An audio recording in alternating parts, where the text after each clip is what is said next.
أعوذ بالله من الشيطان الرجيم. I seek refuge with Allah from Satan the outcast. والذين اتخذوا مسجدا ضرارا وكفرا وتفريقا بين المؤمنين وإرصادا لمن حارب الله ورسوله من قبل وليحلفن إن أردنا إلا الحسنى والله يشهد إنهم لكاذبون.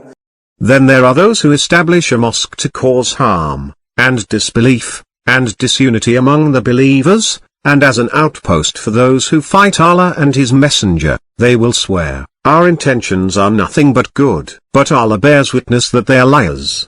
لا تقم فيه أبدا لمسجد أسس على التقوى من أول يوم أحق أن تقوم فيه رجال يحبون أن يتطهروا والله يحب المطهرين.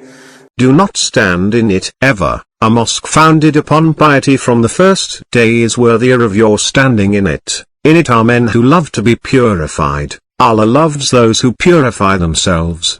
أفمن أسس بنيانه على تقوى من الله ورضوان خير أم من أسس بنيانه على شفا جرف هار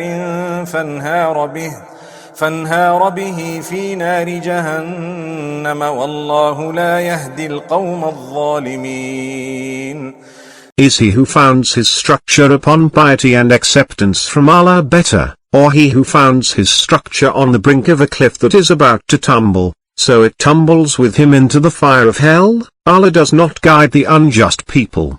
لا يزال بنيانهم الذي بنوا ريبة في قلوبهم إلا أن تقطع قلوبهم والله عليم حكيم. The structure which they built will remain questionable in their hearts until their hearts are stopped. Allah is knowing and wise.